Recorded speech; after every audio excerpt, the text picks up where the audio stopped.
You're listening to The Artist Athlete, episode 64.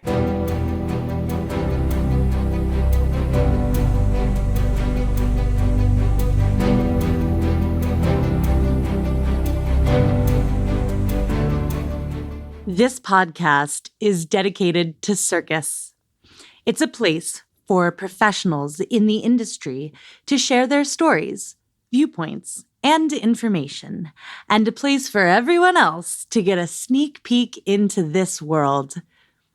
Hey friends, fans, and enemies, I'm Shannon McKenna. I'm the host of the Artist Athlete podcast and the founder of theartistathlete.com. And since the beginning, and probably till the end of this podcast, oh man, it's so sad to think that I would ever stop doing this. Anyway, I want to shout out my Patreons who give small amounts of money each month to help fund the podcast. If you want to become a Patreon, you can join. I'm going to give you a different way than I usually give you. So go to theartistathlete.com. That's my website. And there is a little tab that says podcasts. And you can click the podcast, and at the very top, it says become a Patreon. And if you click that, you will go to the website. So you don't have to type in the big long Patreon website address. You can just type in theartistathlete.com, click podcast, click the Patreon button, and you will be in the spot where you can sign up to become one. The payment is secured. You can do it through PayPal. What other questions do people always ask me? Yes, I will have t-shirts for Patreons coming very soon. I also offer a line of ebooks to help you if you're an aerialist with your aerial technique and online courses. And Patreons also get a discount on all of those products. So you get a lot if you sign up. Go to www.theartistathlete.com. Podcasts, click the Patreon button. My very special guests today are Rachel Bowman and Brett Womack. Womack and Bowman are a dynamic performance art duo that fuses breathtaking aerial performances with contemporary dance, ground acrobatics, multimedia, and fashion. Based out of Los Angeles, the duo regularly tour the country as guest artists for opera and ballet companies, symphony orchestras, dance festivals, and contemporary circus companies. They have appeared in numerous films, commercials, and television shows. Their partnership is categorized by a genuine friendship and appreciation, manifested in an extraordinary balance of technical prowess, athleticism, artistic virtuosity, and disorientating beauty. Womack and Bowman is the assemblage of two of today's most prolific aerial artists coming together as partners to perform, experiment, collaborate, and share their love for innovation in aerial and performance art. Here's my interview with Womack and Bowman.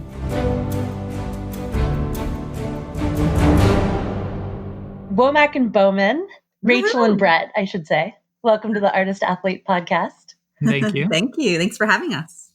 Of course. Could we start by you guys kind of explaining who you are and what you do?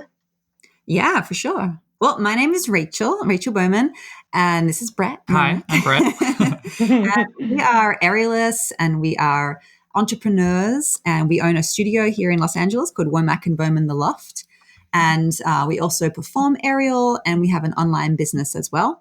So we're super passionate about sharing our love of aerial with the world. Yeah, you guys are working your butts off. Can you maybe both individually explain how you got started and how you met? Mm-hmm. Sure. So we both have a little bit of a different background. I kind of grew up in the circus world when I was a kid in San Francisco. Took a lot of acrobatics classes, and I always Did you start at the Circus Center? I started at acrobatics actually next door. Nice. Mm-hmm. Yeah, with all the Russians, all the ex-Moscow Russian troupe. And so, I grew up doing student showcases. And by the time I was a teenager, I was always admiring the aerial girls doing the aerial rope acts. And I was like, I really want to do that. But I was kind of shy. Then I started taking aerial classes around 15 and kind of got really into it and started doing student showcases with aerial. And then I started performing professionally around 17. And then I started doing a lot of shows and special events and everything in San Francisco. And then I moved to LA around 23 and started getting established here and met Rachel about a year or two after that. Rachel, how did you get started?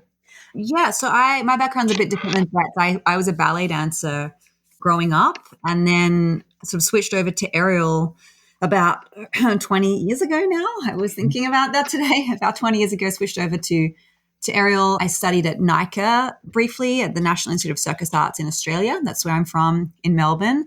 And then it was kind of a time when there wasn't a lot of aerial happening in Australia. And so I sort of started working pretty early on and then traveled to Japan with a Little Mermaid show for Tokyo Disney. And then from there, Nice.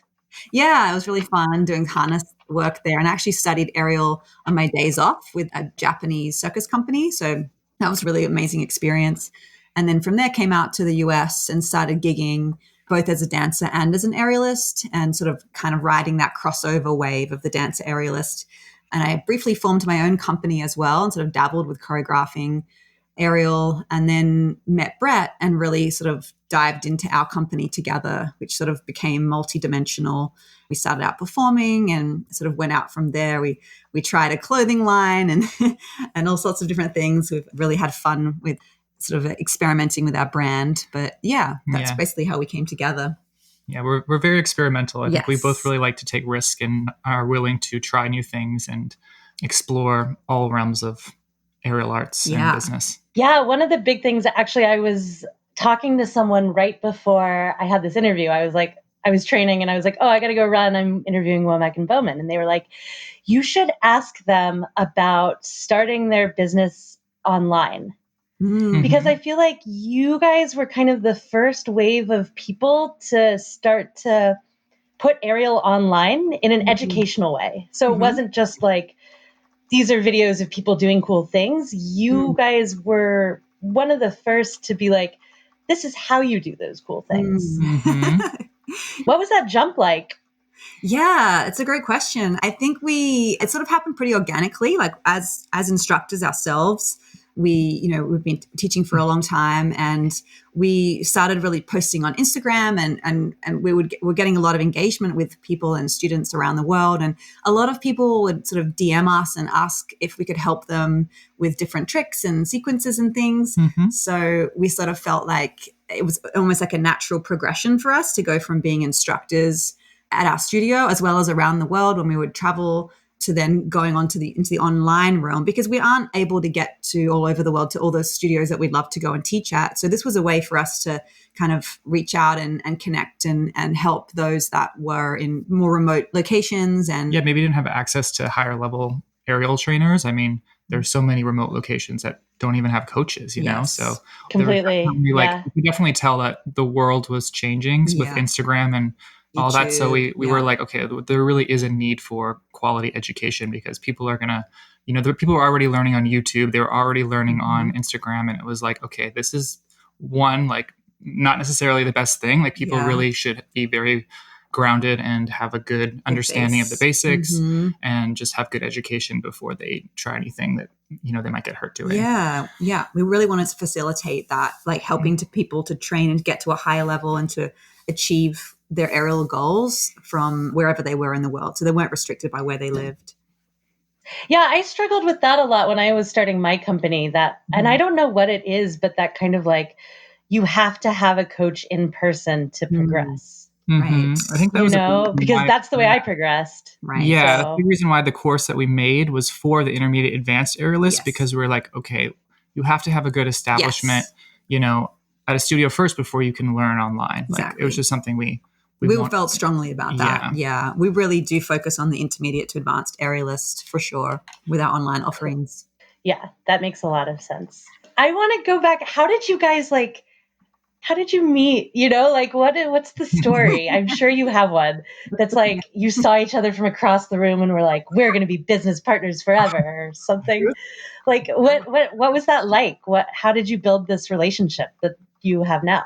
Well, we definitely had like a mutual friend that we met through first, just kind of casually. And then I think you saw me in a show. I did. I did see Brett perform. I think it was actually twice that I saw you perform. And both times I was really blown away by his artistry. And I'd been in LA a fair bit longer than him. So I was sort of I knew most of the aerialists and whatnot. He was sort of this new face and new energy. And he really brought like such a fresh artistry to aerial. And it's something that I've always been passionate about coming from the dance background. And I feel strongly about the quality and the passion behind what we do. And so seeing that from him really inspired me. And I sort of reached out. To be honest, I think it was a gig that came up and I was like, hey, do you want to come and perform together on this gig, like separately as soloists? And that was kind of my way of seeing if we'd be a good fit to work together and whatnot. And it just like worked out really well. We just got along really well. And then it was sort of like a slow progression of us like creating an act. Like we really focused on making a double silks act. We spent about 4 to 5 months really focusing on that while we each kind of gigged individually. So we hadn't really established ourselves as a duo yet. We were just kind of working together until I remember we performed at that event, the pole dancing event, I think it was, right? I think we had one little soft opening at like Supper Club or something with our act. We were definitely, we both had some doubles experience prior, so it definitely helps that we didn't come on like as fresh duo aerialists. We both were definitely soloists, but we had duo experience. Yes.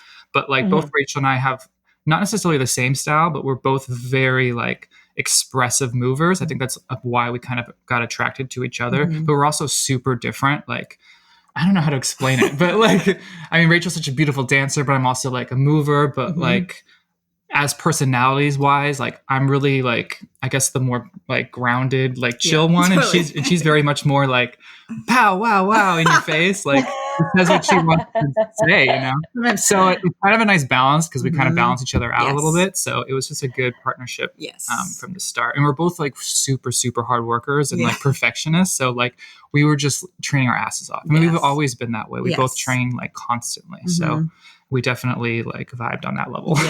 Yeah. And then how did that go from like an artistic kind of duo to business? Like you guys looked at each other one day and were like, we're going to start a studio. We're going to not at all. Or what? Well, we got, obviously when we debuted our first doubles act, we got a lot of attention and it was definitely like, we were really proud of that act. And at the time, like you had just started like a little residency at the Edison. Yes. And then there was a special event or something and you brought me on there to do our doubles act. And the owner went crazy and she was like, I want him every week with you. And so, that's right. Well, we started working consistently every week doing our doubles acts, which enabled us to really perfect them and to continue to grow and evolve. We had 3 acts, I think, at the time that we created for that residency. Yeah. So they had us perform their 3 sets a night. So they wanted a variety of acts. So we had to create multiple acts and solos as well. So that residency kind of took off and kept going. We had that. We're still there. That's been over 7 years. Yeah. So that's amazing. So just having that's so nice. Yeah. And it enabled us to stay together. Whereas what we've seen in a lot of partnerships is often the one person goes and takes a contract or something kind of comes up. Whereas because we were able to stay together because of that residency, we were able to kind of dream and experiment and chat and talk about what we wanted to be in 5 years and that kind of thing. And we sort of started thinking, why don't we, first of all, actually, we were like, we need a place to train consistently, right? We were like, because all the gyms were getting really full here in LA because aerial was growing, which is amazing. But we were kind of like, this is hard to find a place to train. So we were like, let's just open a little tiny studio. So we'll have a place to train. And I think we found this little loft in North Hollywood. And and I lived upstairs and we were like, let's do 2 classes a week and then it'll pay the rent, And little did we know, but those classes really did well and people wanted more and more. And we really enjoyed the community that we were building. So it's really evolved from just that, just a place to train for us. And then we now have, how many classes do we have a week? We have like 28 classes a week now at our studio. And we've grown to another location. So we have 2,000 square feet now. And wow, congratulations. Thank you. Yeah. So it's been a journey, but basically it just really, really organically grew from us like being able to stay together as partners and thinking about where we wanted to go. We wanted a space, and then that became, hey, we kind of like this. We like having a studio. We like this community. And then from there grew sort of again when we were like, okay, well, how else can we expand and how else can we like impact the world, to be honest. And that's sort of how things grew out. With also a parallel happening was like our Instagram following was growing. So that really did help kind of extend us out, help us look more globally as well. Yeah, I think what's so amazing is I hear this story a lot where an aerialist or a group of people will need a place to train. And so they'll start a studio and be like, we'll just do a couple of classes to like cover the cost. Yeah. And then they wind up running a business. Yes, exactly. But usually what happens is their own training and their own performing kind of gets thrown by the wayside in order to fulfill all the things that need to happen for a business to run. Yes. How do you guys balance the two? Okay, well, first of all, we were terrible at it when we first started, and we were fighting a lot. We were having a lot of trouble, like learning how to adapt to being studio owners and business owners. We were stressed out, particularly with the studio at first, because I mean, there's just so much red tape. I mean, neither of us have like business degrees, you know, so it was a lot of what we had to do was learn from our mistakes, and that's not the easiest way to do it. But we were so lucky to live in LA and have so many wonderful teachers around us to help teach at our studio with us. And so just having great staff and having really, I guess, really a good idea of our class structure and really trying to make our classes really artistic. And that kind of really helps build the studio up, because I think that a lot of other studios don't focus as much on the artistry, and we just had a very small space. So we got to really dive deep into like creative and little performances with the school. So yeah, it was really challenging, but we did have. What were some of the biggest challenges at the beginning?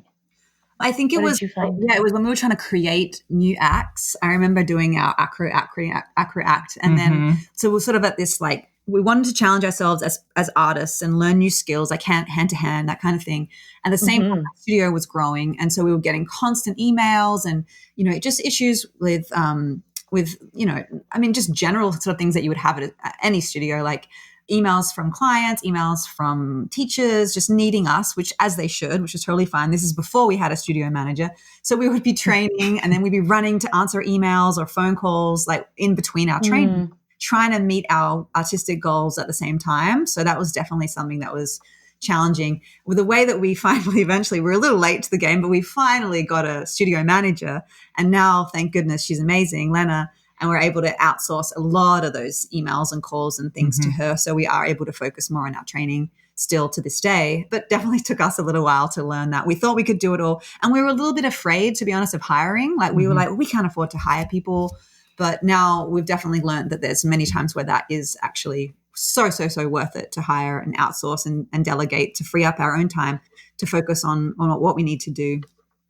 Yeah, you kind of learn you can't afford not to. Yes, exactly. Has been my experience. Yeah. I just hired Hannah, who's amazing. Yeah. She's a swinging trapeze artist, and so she does all of the booking and scheduling for the podcast interviews. Yes. And just having that little thing off of my plate every week has been amazing for me. So yeah, can totally see that. And then do you guys have a separate like leg of the business that does your booking for corporate events and when you have galas and those kinds of gigs? Nope, you're looking at it. Oh, wow. Okay. Work. All right. Self-promotion as well. Yeah, we do have an agent, and I sort of say that, you can't see me, but I'm using quotation fingers. But like, I heard it. Yeah. Yeah. To be honest, in LA, like, you know, you generally, a lot of circus performers go through dance agents, but they don't really have their fingers on the pulse of the circus industry and what's going on. And so to be honest, we've found like just through over the years, we've built relationships with clients as individuals. So that way we're able to get direct booked mostly for the things that we do for the shows, and sort of word of mouth is, to be honest, how we get a lot of the events like American Horror Story. Yeah. All of these big TV and commercial work that we get is almost all word of mouth. Oh, wow. Okay. Yeah, either from like a rigger in the industry or somebody who has a choreographer or something like that.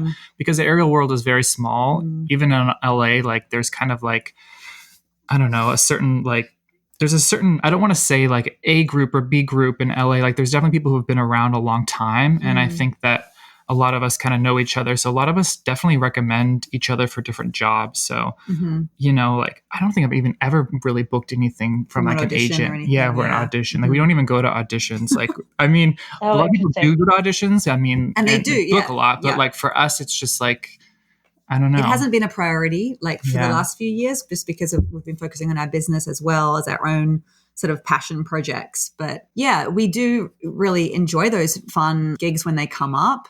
But a lot of the time, then, I mean, they're not necessarily as fulfilling as other projects. Like it's sort of like great to have on the resume and it's a fun experience, but we're often not getting to perform our sort of best tricks or our mostly, you know, most rewarding sort of aerial acts in those circumstances. A bit more like, just kind of images or little like snippets of our act maybe. Sure. What are your most rewarding projects? I would say just creating. We love doing like film shoots. That's something that we're always sort of thinking about next. Like, what are we going to do next? Like we did something earlier late last year, which was for a VR experience, which was really fun. So they basically gave virtual reality. Yeah. Oh, neat. Yeah. So they gave us sort of free rein just to put together 3 acts, and they really worked with us and what we wanted to do. So one of them was like, Brett had this idea of working with chalk, and like, so we wanted to sort of perform different aspects of our lyra act and create little scenes and utilize chalk for one. Another one was like an LED sort of scene, so using the LED lyra. And then another one was like candles all around. So basically they kind of gave us this like a budget, and then we created these pieces, and that was super fulfilling and like really fun to utilize our sort of skills in different ways and to be creative. Yeah, I think being creative. And then did you have to like wear the helmets, or what was the virtual reality aspect? Other people, so they filmed it. It's for like Amaze VR, in case they're listening. It's basically they would put on the headsets themselves and watch us. So the people that kind of buy these subscriptions to this particular VR, and then they would watch whenever they wanted, basically like a subscription, kind of like a Netflix for VR. Okay. Yeah. Cool. Yeah, that was fun. So they're watching a movie of your like perspective of doing an aerial act. Oh, no. The actual camera is like a 180-degree camera that filmed us. So then you're looking at us from that perspective. From an audience perspective. Yeah. Oh, very cool. You move your head around and look like around the room, around us. Exactly. So you kind of can like look at little details while watching. Yeah. So it feels like we're basically performing in their living room, if that makes sense. So cool. Yeah, it was really fun, actually. Yeah. Yeah. That's so fun. So when you have a project like that and you're like, okay, I have carte blanche to like build whatever I want, like where do those ideas start? Where are your inspirations coming from? Yeah. Well, I guess, I mean, for that particular job, we were definitely thinking like, okay, this is going to be really intimate. So how can we like think of things that are really tactile for the audience, you know? So we kind of just started brainstorming things like what is tactile? What is going to be interesting up close, you know? So elements of like chalk clouds and candles and LED and just things that are really kind of, you know, almost like, I don't know. Totally like inviting them into our world. Yeah, something you can like feel or like, feel something. And I think we generally start from that kind of boundary. Like there was that like, so, okay, this VR was like intimacy, like that was where we came from. That's where it grew from. If another sort of like project that maybe, I remember we did like that LA Fashion Week basically, and we had this runway. So we had to perform on a runway. So therefore we had actually had a really good time like creating an act that would fit on this sort of narrow runway. Like that was for our acro hand-to-hand act. Like, so I think we both work really well when there's sort of like limitations in a sense, because that encourages us to think outside the box and to create new things. And we love the challenge of something different. And I think we really actually do well when we have challenges to overcome as artists. I love that. It's awesome. I do want to ask about your Instagram account. This is kind of a selfish question because I'm just curious. How do you come up with so much content on the silks? Because your account, like I will do like, all right, today is going to be about working out. Today is going to be about like blocks or frustrations, but you guys are like every day it's like a piece of choreography. Oh, I know. It's crazy. I think that's how it worked though. Like we definitely feel like we've always trained. We've been fortunate enough to have our studio be intimate. So we're able to use music a lot, which we have noticed. I think it's challenging with a lot of big circus schools because you aren't able to sort of like play your music and things like that. So when we train with music, and that is what inspires us. Mm-hmm. So therefore it sort of became pretty organic for us to then transition that over to the new stage, which became Instagram. It was sort of like before it was more actual stages, but so it feels like for us, that's where our passion is in artistry and musicality and being inspired by music and ideas. And yeah, I think that's kind of just kind of happened like that. And we started posting pretty regularly in the beginning, and then our following sort of grew, and we realized that people were responding most to when we were really performing up there. And that was what we found feeling anyway. So we were like, I guess we'll just keep doing this. And so, yeah, it started out for us as a way of expressing, and now it's become a way to connect with other aerialists around the world, really, and just express who we are. Do you find that then impacts your artistry? Like, so, because I find that there's kind of a feedback loop, right? Like you're performing for this like audience, and then you have this like thing of like likes and comments and engagement. Yes. Do you notice that like your choreography kind of changes based on the feedback you're getting? Yeah, for sure. I mean, you definitely, the more you post, the more you're going to learn about what people like. Yes. I mean, just to throw out some like observations, I think people are really interested in big drops or fast spins or flexibility that's really impressive, or really dynamic combinations or surprising tricks that kind of come out of nowhere. I think those kind of topics really catch people's eye. I've always been, I think we're both kind of like overthinkers. So we're kind of in our heads a lot. And I just read some articles. People don't actually do that. Like they're not constantly talking to themselves in their head. Oh my God, this article. I haven't read it, but so many people have mentioned it to me. And I was like, okay, that's really interesting, because for me, like when I'm coming in to train, I'm constantly visualizing and imagining potential combinations. Like it's just something that, I don't know, I've always been creative. So I just think that before I train, I'm always thinking about what could this be, or how can I mix this with that and this with this? And it's definitely kind of become over the years a practice, because we just post so often that I think we are constantly trying to think about new ways to make new interesting posts to help inspire the community. Yeah. Gotcha. I'm flipping over now. A bunch of people had questions for you on Instagram. Okay. So, and I screenshotted them. So I'm now... Okay. I know you had one of them that you posted that said, do you guys ever get sick of each other? Yeah, do you guys ever get sick of each other? Lately, we haven't been seeing each other as much, to be honest. Rachel had a baby. I did. I had a baby 7 months. Congratulations. Definitely kind of limits my training time. I have to be very efficient with my time now. So yeah, we kind of we see each other probably like once a week now, and then we train back to back a little bit. So when we're doing projects, we're obviously seeing each other every day and different events and things like that. But no, I think we've definitely evolved over the years. We even went to like a business therapist at one point, which was kind of awesome. What? That's a thing? It really is. Yeah. Yeah, it really is. This is also LA. So it's so LA. Yeah, that is very LA. But yeah, we help us sort of see how we communicate. And I think that's really helped our business relationship, knowing like how each of us likes to work. Like I tend to have big ideas, and I can come at Brett really fast and intense with my big ideas. And he's such a doer. Like he's really pragmatic and really good with details. So I can be very overwhelming with my ideas. So I try to stay. And I'm like, Rachel, that's way too much work. I'm not doing that. Yeah. So we kind of learn how to work together. Like I'll like wait a couple of days and think out my ideas before I present it to Brad. Like that's sort of like, and he always like makes me feel like he'll listen to my ideas and we'll talk about them. And it works really well for us. Yeah. That's awesome. Yeah. Rachel, how's it been coming back from having a baby? Because obviously I stalk you guys on Instagram too. Congratulations. And I know you were making some posts about coming back and the frustrations of that. Are you feeling like 100% now, or has it changed a lot? Everything's different now in a wonderful way, mostly. But to be honest, like I've been very fortunate with my recovery. It wasn't physically super hard for me to come back. I stayed really active while I was pregnant and I was up in the air a lot.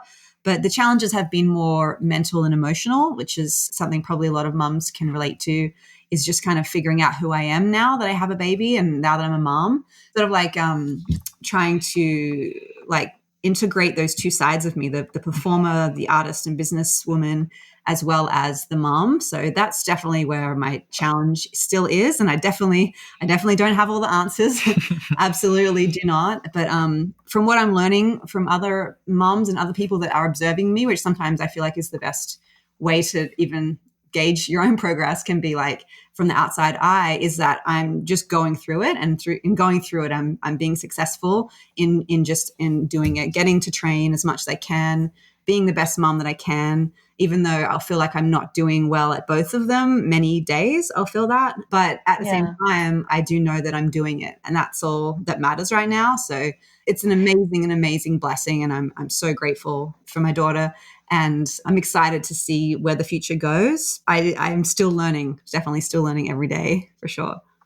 That's awesome. Yeah, I don't think there are answers for these things, right? I think you just go through them. Totally. And Brett, you got married. Congratulations to that as well. Not quite yet. Oh, you didn't get married. You got engaged. We are engaged, yeah. We haven't had a date yet. People keep asking that. But it's interesting, growing up, as a homosexual in this country, we've never really had the right to get married. So it's never kind of been something that I've dreamt about, because I just kind of never had the same fantasy that this is going to change my life in any way. But meeting somebody who I love so much and just enjoy being with all the time, it's like, for me, it's just a title. So I'm not necessarily in a rush to get married. It's also so many options with marriage, do you need a domestic partnership? Because back in the day, that was the only thing you could get as a gay couple. So it's definitely should I get married? Should I get a domestic partnership? Do we actually need the legality of it? But to be honest, we both just call each other our husband anyway. So it already feels like we're married. Love that. I love that. Is Rachel going to be your best man? I would love to see her in a suit, actually. We did that once. No, we did do a gig. Didn't we do a gig once where you dressed as a man and I had to dress as a woman geisha? Yeah. I don't remember. Oh my God, that's awesome. Fire Arts Festival. Right, yeah, San Francisco. Cool. So you'll dig up the video of that and we'll put that on the website for all the listeners. Yeah, we might have some footage of that somewhere. We'll have to dig that up. I remember that now. That's awesome. What's the best part of working as a duo? Is a question someone asked. Oh, interesting. Well, I love about when we do perform, it's actually a lot less pressure because we're able to really pass the energy back and forth and kind of be able to take more breaks within the act and kind of let the other person shine for a second and vice versa. So it's definitely in a way almost more enjoyable to perform as a duo, just because it's more fun too. We can kind of talk about the act afterwards and before, and I think a lot of people definitely, I don't know, they like to see a man and a woman in the air, having interaction. Yeah. I think people like to relate to that a lot. And and you feel like you have someone with you. A lot of the time, as a soloist, you're up there, and I think Brett and I both get in our own heads, like a lot of people do. But when you're together, you're able to just pass it on, like Brett said, pass over that energy, and people. And in a sense, you're getting more bang for your buck too, because the audience often, enjoys seeing two people in the air more. I think it's more impactful in general, from what we've heard anyway, what we've been told. So therefore, it's okay, it's less stressful for us, and the audience loves it even more. And it's also great to just experiment together too when we're workshopping and playing and figuring out new things. It's just it's a lot more fun to have someone else there that you can vibe off, rather than just doing it yourself and being is this any good? I don't know. Where as a duet, you can be is it good? And the other person can be no, or yes. Totally. Yeah. Do you, with your solo work, do you guys help each other with that too? To be honest, no, we don't. Interesting. We very much respect each other as individual artists. And if the other one asks for help, for sure, we'll definitely be what do you think about this? But we're very, respectful of each other's process. So if one of us has a solo gig, we'll definitely allow them that time to work on the space by themselves. And if they want help, obviously we will. But generally, because we were soloists first, I think that's how we definitely have our own way of working separately, and then our way of working together. So, That makes sense. Interesting. Yeah, I'm always interested in those kinds of collaborations and where the lines are and where the boundaries are. Because I went to acting school in New York City, which is like the opposite of like touchy-feely LA. It's like, that looks like crap. Why are you doing that? So bringing that into circus and then being like, oh, wait, like people are very vulnerable about this stuff and you've got to be respectful.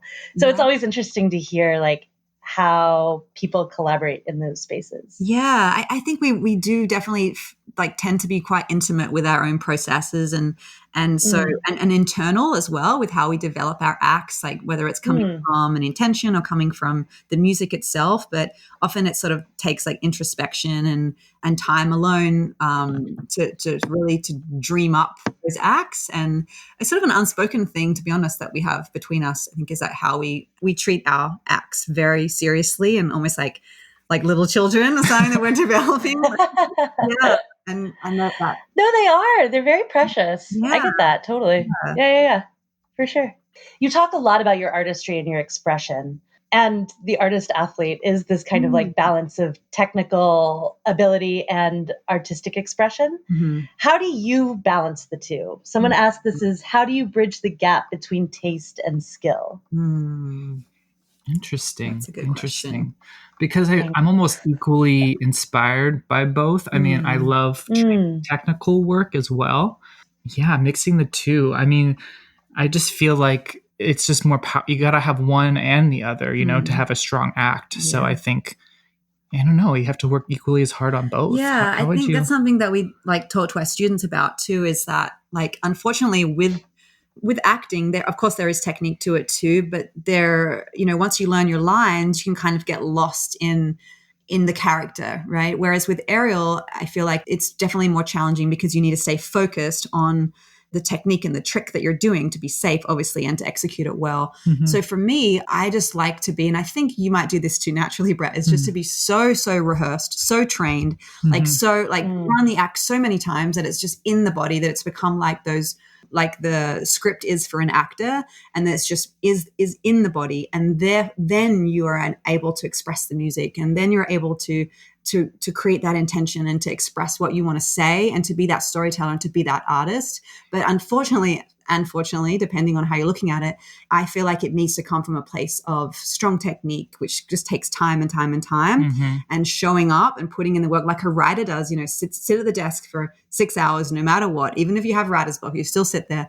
We come in and we train every day, even if we don't feel like doing it. We come in. Yep. Sometimes it's not inspiring and sometimes it is, but unless you show up, it's not going to be there, right? And a good little addition to that is just like, because you come in every day and you're working really hard, you have a sense of safety. And I think the word safety and trust is like, both those words are really important when you're trying to add artistry. Like, you need to have a foundation. Yes. Otherwise, you're doing something dangerous. You're going to hurt yourself. You can't just like, oh, I feel really expressive in this moment, I'm going to throw myself into this single ankle hang from this crazy position. Like, it's not going to work. Like, but in order to really fully let yourself be free, you need to have the strong technique. Yeah. I love that. I love that distinction too, because it is those moments that seem the most like expressive and dramatic when actually I feel like I'm the least expressive and dramatic. I'm the most like, all right, hello, here we go, Yeah. There's a beauty in that. So it's cool to say that, because I don't think people, when it looks totally different than it feels. Right. Yeah. Yeah, absolutely. Cool. Have you ever, someone asked me to ask you if you've ever considered changing your name to Womack and Bowman. Womack? Have you ever? Yeah. Like if you consider having a comedy act or something. That's funny. Like flipping the name. Some people call us Bowman and Womack because they can't. They just forget. They just get dyslexic. That's hilarious. I think do you want to know quickly the origin of our name? I don't know if it's that interesting, but I just assumed it was your last names and you just stuck them together. It is, but we're inspired by this dance couple called Jacoby and Pronk. This was like years and years ago, and we thought they were these really cool dancers, and they now don't work together anymore.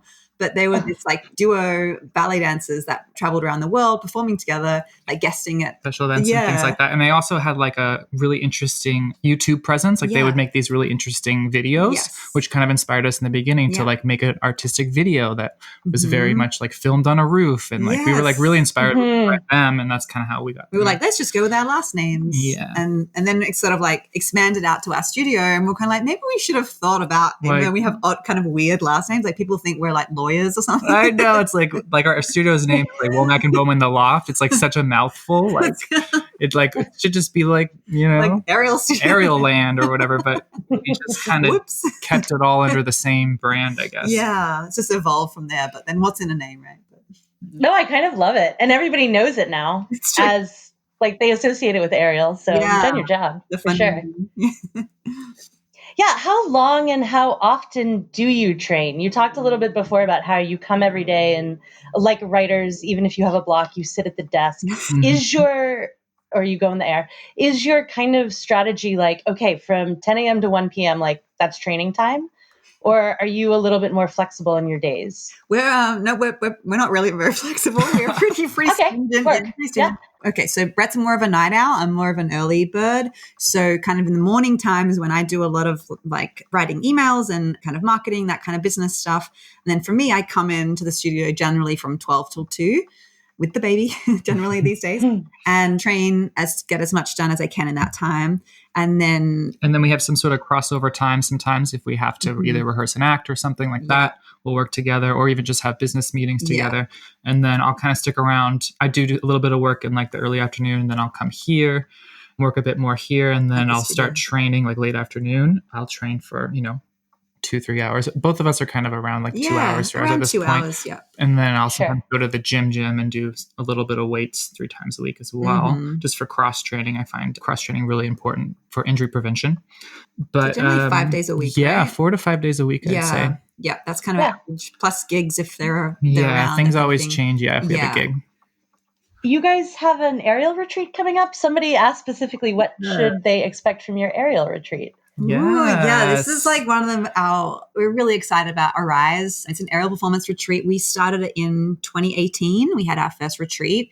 We had been teaching a little bit at different retreats sort of around the world and had like fun experiences. And we really wanted to create our own that was geared towards, like, as much as we love being in those beautiful locations and teaching aerial, we really wanted to create a place where people could come and immerse themselves in performing and learning everything that they could about not just aerial techniques and tricks and things like that, but also the performance aspect, creating an act, like character development, costumes and makeup, photo shoot, all these things that go into becoming a performer / becoming the best version of an aerialist that you can be. So we really worked so hard to create this ideal week that we thought would really be something that aerialists would love to do and would really transform them and enhance their aerial lives. So we created Arise, and it's the first time we did it. It was just incredible. And we were like, let's do this every year. And now we do it twice a year. So we have one coming up in the spring and then in the fall as well. The fall is sold out, but we do have a few spots left for the spring still. That's nice. Depending on when it depends on when this airs. Yeah. I don't know when this will air. I don't even know why I'm pretending to know. But it's in LA, the retreat? Yeah, sorry, yes, yeah. It is in LA. Okay. So because now we have, our studio is twice the size it used to be because we have our new space that we just opened next door 6 months ago. Mm-hmm. Sorry, I guess. Yeah. Depends on when this airs. Very cool. But anyway, so for the retreat, we now host it here and we do the show here as well because we have 2 spaces. Yeah. So the retreat culminates in a performance at the end, so that the aerialists. Oh, fun! Yeah. So they'll spend a week doing obviously a whole bunch of aerial workshops and masterclasses and lectures and photo shoots, but they'll also have private lessons with us and open workout times where they can develop their own aerial act. So some people come in somewhat prepared with their aerial act already, and we'll just kind of help with details. And some people really just want it to be created that week. So we let people come in with their own goals of where they want that final, like what they want out of that final performance. But we do film that performance, and we have lighting, like professional lighting, so they get an opportunity to perform their solo that they've created. And they get a video. That's so awesome. Yeah, exactly. Yeah. Yeah, so we love it, and we're fortunate enough to have aerialists from all over the world come out, and it's just such a fun, amazing time. Mm-hmm. Yeah, it's very rewarding too. You know, it's really nice to see people, because it's not easy, to be honest. Like, I feel like our retreat is definitely harder than the other ones that I've gone to as a guest. Like, we've seen people like break down and have like these big revelations, and then they'll just like it's just like so much growth you can see when you're really challenged that kind of way, and just to really explore your potential. But it's really nice and rewarding to see at the end how far they come in just that short amount of time. Yeah, and we've had people then go on to become professional aerialists, like quit their day jobs. We've had, I think it was 2 people from here have since following their circus dream. And I mean, it gives me goosebumps just thinking about it. Like, it's like, what an honor that we get to facilitate and to help like people step into their truth and the artists become the artists that they want to be. So we're really lucky and we love it. That's very cool. And that kind of leads into my next question, which I'm sure you guys get all the time, because I get this a lot too, which is, what's the best advice for getting started as a professional aerialist? I mean, you got to take lots and lots of classes, I would say, in the beginning when you're first, obviously, you know, learning aerial. Like, just take as many classes as you can and get experience. And I would even say, if you can, take some private lessons. Like, there's nothing like learning one-on-one from an expert instructor. So just immerse yourself in aerial as much as possible, train as much as you can, and then perform. Yes, you have to take advantage of the student showcases and opportunities that studios provide you to have like a safe performing environment, and then from there branch out to, you know, the whatever kind of other performances you can that are safe, like charity events perhaps, or like a friend's party, or things like this, or like a cabaret or something that's kind of maybe not so pressure wise. And then you can evolve from there, get your reel together, get as much footage as you can from each of those performances, get an aerial photo shoot, you know, get that organized, get your costume organized, and then reach out to event planners and to restaurants that look like they could be rigged, and you know, and just and really do the work, do the hustle, and create your clients and build from there, and just prove yourself. And if you really work hard at it and work smart, then you definitely get there. Wait, shoot, I had a question and it totally just left my head. Oh no, and then I'm going to think about it later and I'm going to be really upset. But anyway, all right. What was it? It was about, it's gone. Okay, cool. Well, I'm stalling because I want to remember it. It was something to do with performing. Well, I mean, just to add a little bit to Rachel's too. I mean, Rachel's definitely talking about the freelance world. Like, I think if you want to be an aerialist in a circus company too, like it's a little bit different. Like, you don't necessarily need to be as, you know, go-getting in like the business freelance world as you would be in a troupe if you want to go work like for Cirque du Soleil or something. I mean, that's like, obviously you have to be super, super technical, and like they're looking for certain things. So I think it really does depend on what your goals are when it comes to perform professionally, because there's so many different ways you can go. You know, you could be a total artist. You could be really working in like entertainment industry for, you know, TV and film. It's like every kind of type of aerialist is different. So I think really kind of like getting clear on your goals. Getting clear on your goals, and then finding people who are doing what you want to do and learn more about them, because it's different. Our path has definitely been more in the freelance world, and that's mostly by choice. Like, we've really enjoyed the challenges that come with like I mentioned earlier, like with the sort of obstacle, or like we've got this budget for you. Can you make this show for us? Like, here, you know, just getting the creative freedom is what really kind of makes us like excited. Doing the same act again and again is great for a while, but it's not something we both really are excited about. And touring is hard, man. Touring is a lot of work. It's hard on the body.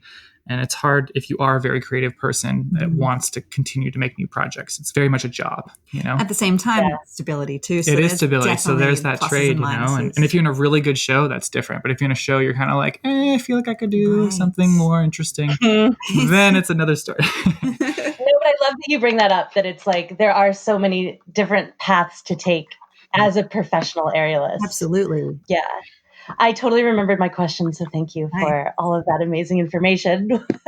And that is, how conscious are you guys of your branding? Like, obviously, you are very visual or have a great understanding of visual, but I'm interested in the advice you gave about, you know, like taking a bunch of classes and reaching out to people who have venues that may give you performance opportunities. as you guys have grown this career, how intentional are you about your visuals, your logo, the color of your silks, these kinds of things? I think because of the fact that our brand is in itself us, it has made things a bit easier, because it's like, okay, when we started out, we've always been very authentic. Like, this is us. We are Womack and Bowman, Brett and Rachel. We're like passionate aerialists who, just like love being creative. And that's something that our brand has sort of just kind of come along with us. Like, as we've grown as artists, so has our brand. So I think like that all happened organically. Like our first aerial silks, our first aerial act as a duo was on a red silk, so it's sort of very much our brand was pretty red focused, right? It was like, this is all color. And our costume was like that. And our first sort of little video that we made that really kind of set us apart in the beginning was like very much like red and black. And then, things sort of evolved like that. So our logo was kind of this sort of rough, like looking edgy, like logo, right? And then that's very much just happened organically. So, and then we, I think, became aware of that as we started growing our business. We were like, okay, let's just continue this. And so basically, I think, to answer your question, it's grown organically and we are now aware of it, but it took us a little while to sort of see that. And a lot of it came from other people's observations and us becoming aware of that, of our brand, and then sort of like, I guess, continuing that and taking advantage of that and making it bigger and bigger, just as the way that we do with our acts, experimenting and looking to see where it can grow, like the branding can grow with us as artists. So we're always open to evolving it. Like, should we change up the logo and do this and that and change up our website colors and things like this? Definitely. We're very conscious of those choices in the way that we are with our aerial acts. So I think our artistry kind of crosses over to the different genres where we express ourselves. Gotcha. But it doesn't sound like you started out with that. It kind of grew organically. Yeah, no, we never put anything really set in stone, to be honest. I think that's a good thing to do if you're, to be able to pivot, if you just like focus so hard on one thing, then you're kind of stuck. Yeah, you're kind of stuck. So I think good business definitely learns how to pivot. And we definitely had things that didn't work. Like with our clothing line, we started initially, like we've had some pivots there. Like that was something that we started with our initial studio. Like, let's have a clothing line for aerialists, but we realized that we didn't want to be clothing designers. We wanted to be aerialists. Oh yeah, we didn't realize how much work it took to like so much work. For the designers out there, like kudos to you. Yeah, we're like, wow, we need to spend like tons of money to actually like have a line, make this work. Yeah, it just didn't seem like it was, and we weren't passionate about that. Yeah, it was very difficult. So, but yeah, we're all about pivoting, staying kind of like nimble, and being able to like try out and experiment different little like facets of our art and our business. How do you know when something's not working? Like, what's your metric for that? Yeah, well, that's a good question. That's a good question, because we definitely created acts. Like, wasn't it? Didn't we have like a double hammock? Okay, so we'll basically spend, if we start fighting. Yeah, if we start fighting, we basically that's a good sign. I like to creating like we had for some reason we wanted to try a new apparatus, so we hung up 2 hammocks together, which I'm sure some people have made beautiful acts on, but for some reason we just couldn't make it work. We also had a time limit, and we were like, we don't have a lot of time to get this. Like, obviously we both want it to be really refined, and we're like, this is a very awkward apparatus. Yeah, and we weren't feeling. Wait, you hung up like 2. When you say hammock, you mean like a piece of fabric, or aerial silk? Basically, on a single point. Yeah, 2 hammocks on one point, basically, and like we designed some really interesting material, but like as an actual act, it was like this isn't really working all together. So. And I think we maybe stuck it out for potentially 2 training sessions, and then we were like, you know what, let's maybe even like 1. We were like, this is just we were like really, we were developing, and we were like, this isn't working. But when we're not feeling good, like we're not jiving together, then generally we know, let's scratch that and move on to something that does like work for us and feel good. So I think that basically our barometer is that if we start fighting, it's not working. That's hilarious. Like a married couple. It's smart though, because I think as hard workers, sometimes you can fall into this trap of like, oh, I'm just not working hard enough, and if I work a little harder on this, it'll be right. But actually, like, no, it just sucks, and you can do something better. Move on, and there's other, it doesn't mean that you suck. It just means that wasn't working. Yeah. My final question, which I would love for you guys to answer individually and also as Womack and Bowman, is what advice would you give to yourself at the beginning of your careers? So, advice that I would give myself. Maybe go to therapy a little bit earlier on in my life. Yes. I mean, I don't think I would be who I am, though, like if I didn't go through those experiences, and definitely channel all of the angst that I was going through into my aerial art, because I think it really got me to where I am now. But I do think that I could have gone to therapy a little bit earlier just to be able to manage my emotions and maybe make some smarter business choices earlier on, just because I think a lot of us are emotionally, maybe some of us are emotionally driven, and definitely hold ourselves back from our emotions if it becomes kind of, scary to put yourself out there, or scary to, try something that you're not feeling comfortable with. So I just think like definitely dealing with your emotional trauma at an early age, if you can, will help you manage your business and your career. I think for me, I would say to myself, Rachel, don't be afraid to look bad.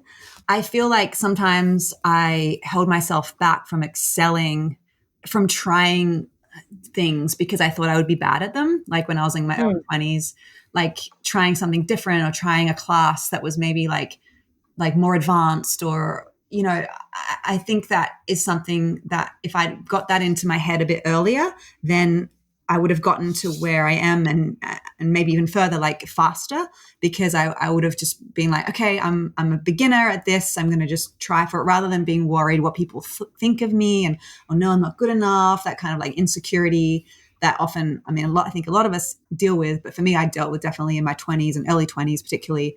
So I would say to myself, Rachel, just try everything. Don't be afraid to look bad, and just enjoy and have fun. Have fun, please. Oh my gosh, have fun. I'm being so serious. Totally. Yeah, totally. I always tell people, I'm like, there are 1,000 other things you could do that will make you a whole bunch more money and not be fun. Like, have fun at this. Yeah. So true. And together, I think, what would we say? Other than a clothing line, that one. Yeah, that was what I would tell ourselves. Don't do the clothing line. Yeah, do the clothing line. Yeah, I would say to us, I don't know, what would we say? I'd say to us together, I'm thinking about us like stressing about the details. Okay, so at the same time, like the stressing about the details did enable us to become really good at what we were doing. But I would say, I would be like, Brett and Rachel, like relax and enjoy this process rather than being so like concerned all the time about what we're doing. Like just enjoy. Again, it's sort of the same sort of thing for me. I would say enjoy this process of learning and creating and discovering together. What would you say? Yeah, maybe start delegating a little earlier.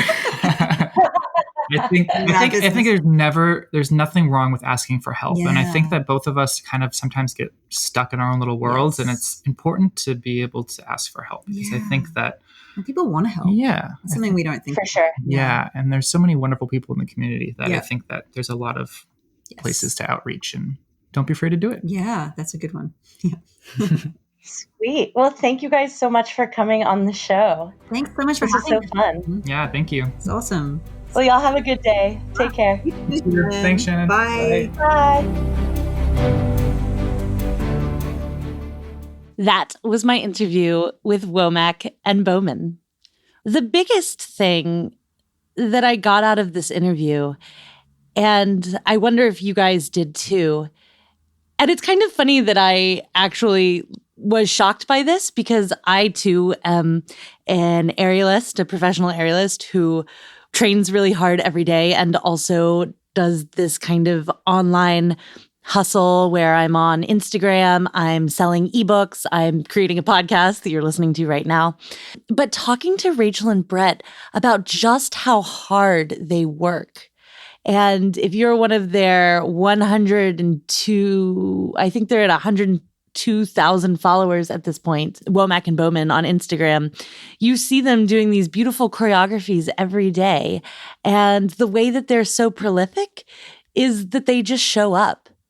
They show up to the studio every day, just like Rachel said at one point in the interview, like a writer would sit down at their desk every day, even if they have writer's block, even if they don't feel like it, they come into the studio every day for 2-hour chunks and they work. They make work, they experiment, they condition, they stretch, they play with new ideas, they revisit old ideas. And that's how Womack and Bowman have gotten to the place they are at, through a lot of hard work and consistency over time. The other thing I got from Rachel and Brett in this interview was how important the fundamentals are to them.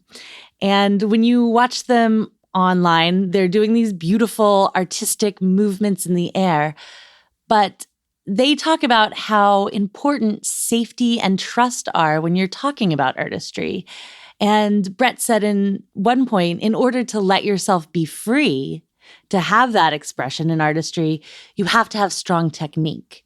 And I think that's why their online course and a lot of their offerings that they do for students that are not with them are for intermediate or advanced aerialists, because until you have the foundational and fundamental points, it's going to be really, really difficult to incorporate movement and artistry into your routines, especially if you're trying to look like Womack and Bowman, who are throwing themselves into ankle hangs and doing roll-ups into fake flags and split balances and all of these beautiful skills.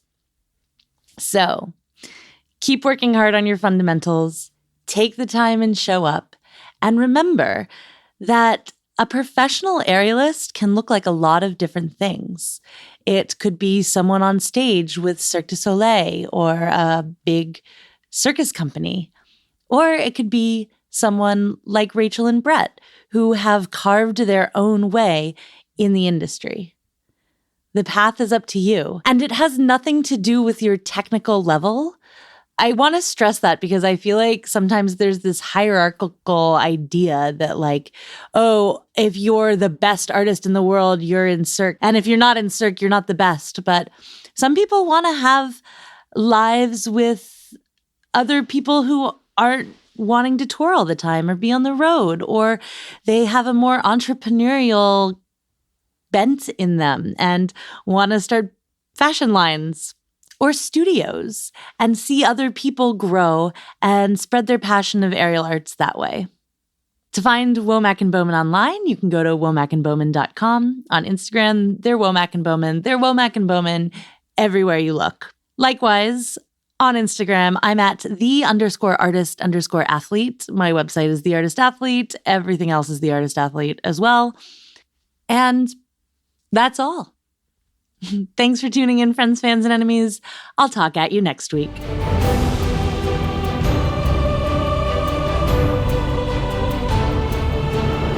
The Artist Athlete podcast is supported solely by donations from people like you. Here's what some of those people have to say. Aloha! My name is Beth Russell, and I live on the beautiful island of Maui, Hawaii. I am an aerial artist and movement instructor specializing in chakra yoga to keep me balanced and grounded. I play with silks, trapeze, lyra, rope, acro, aerial yoga and dance, slacklining, pole, bungee, and climbing. Really anything that goes up and allows me to explore 3D space. You can find my dedicated aerial page on Instagram at Maui Aerialist. If you find yourself coming to Maui, let's play. Hey there, friends, fans, and enemies. This is Chris Alston, Patreon of the Artist Athlete podcast. Straps artist and lyra performer and acrobat out of Greenville, South Carolina. So, if you're ever passing through, make sure to stop in and see me and my friends. We have a wonderful space, and we'd love to see you. Hi, my name is Erica Lee. I'm from St. Louis, Missouri, and I'm an aerialist. I teach performing arts to elementary school during the day and do pole and slings and rope by night. I really, really like the Artist Athlete podcast because it gives me a lot of circus goals to look forward to. It gives me a lot of insight on what's going on around the world in circus, and that's why I'm Patreon. Hello all. Thank you for tuning in to the Artist Athlete podcast. I am Opal Schwartz from Minneapolis, Minnesota. If you're ever in the cities, feel free to stop by the Aviary Minneapolis. It's a great time. With that, I hope you all have a wonderful rest of your week, and goodbye. Hey there, artists and athletes. This is Andy Smith, owner and artistic director at Saltaire Circus School in Jacksonville Beach, Florida. And I want to thank you for contributing to the Artist Athlete podcast. you ever find yourself down in Florida, come check us out. Whether you're an artist, athlete, or someone ordinary just looking to be extraordinary, we got a place for you.